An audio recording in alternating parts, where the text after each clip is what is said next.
Dave here with GrabGreatTraffic.com, and this is our second in a three-part series on introducing you to some of the plugins available on the SEO blog. Let's go into our plugins now, and first one's going to be Advertising Manager. We'll activate that.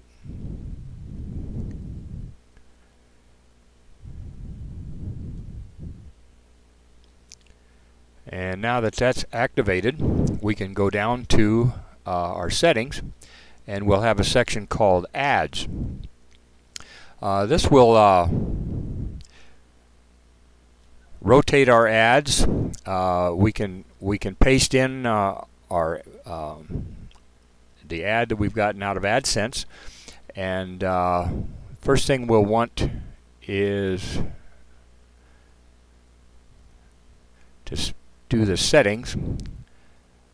We don't need to optimize ads, and we'll check for updates, and then we'll save the changes.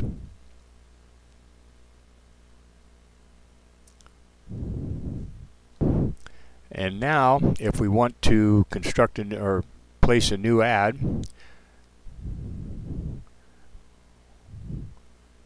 we will want to go over to our ad section, and we want to create a new ad.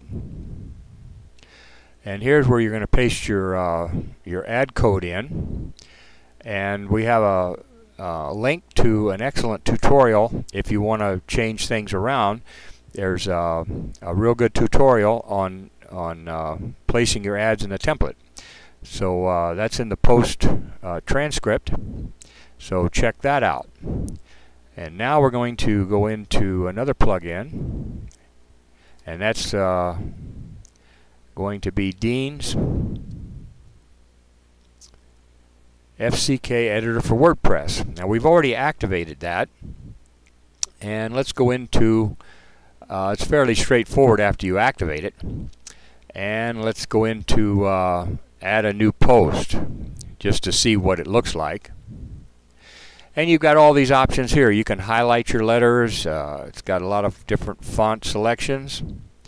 Formatting. However, if you do your posts, say in Word first, before you copy them into your post on the blog, you will want to run them through a text editor to strip out all the formatting, or you're going to find that you'll have like extra spacing at the header and stuff like this that there's no way to change. So you'll want to run it in a text editor, and then copy it and paste it from that into here, and then do your formatting and stuff with Dean's FCK editor. So let's go back to our plugins and the Google Sitemap. Google Sitemap is going to get you indexed by Google fairly fast, and we're going to activate that. And of course, when you activate it, and go to the settings and the XML sitemap, it's going to want to know the sitemap wasn't built yet. Click here to build it. And yes, we do.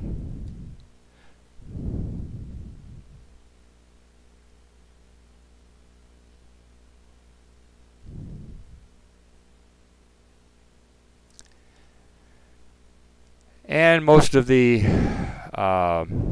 selections down here you can leave in their default. I'm going to pause the video for a minute to show you two files that you're going to need if you want to use this, say, in another blog. You can either copy them from the SEO blog that you downloaded. Make sure, of course, that they're empty. You can't copy them from a running blog. Or you can just go ahead and do two text files and then title them the same way as these files, and that will do. So let me show you what they're going to look like. And here we are in our SEO blog. Let's go ahead and open this up, and then in the same folder as the config file, you're going to find sitemap .xml.gz and sitemap.xml. And all these were text files, empty text files, and then we just put this label underneath of them, and then they turned into these files. So these are the files that you're going to need to include in your same folder as your WP config should you wish to use Google Sitemap on, say, another blog that you have. So let's go back to our plugins here. Let me pause this while we get back to our plugins. And here we are back in our blog, and you can see that our sitemap has been built. So let's go back to our plugins, and we're going to want to activate Max BlogPress Ping Optimizer, which we activated in another video. And when you do that, then you're going to go to Max BlogPress Ping Optimizer. And when you open this up, there'll be a request for your email so that you get on his email list. And I feel that's a small price to pay for the value of this plugin, and you can use it on as many blogs as you want. It's just when you put it on a new blog, you're going to have to supply your email address. But so what, you know? This is what Max BlogPress Ping Optimizer notifies Ping-O-Matic, and in our post transcript, I have a list of all the services that Ping-O-Matic automatically pings. And I have a few additional ones if you want to add them, but I don't really feel the need for it myself. But if you're looking for extra places to ping, I have a little list of extra ping sites.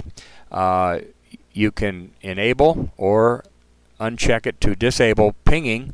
Say if you're doing extensive modifications on your posts or whatever, and you can just go ahead and disable the pinging so you don't get penalized for that.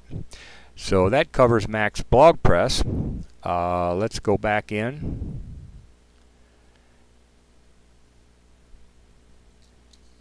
And we want, the next one's going to be contact. Let's see where we are here. And we want to activate this one.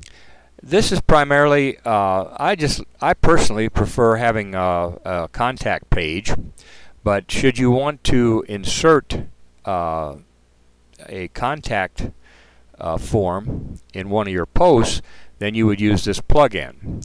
So we can go into, now that we've activated it, we can go into the settings, and this is the code that you would put in your HTML section of your post, and this would put a form in there for somebody to contact you. So that concludes this little section on plugins, and hope you join us for the next one. Thanks a lot.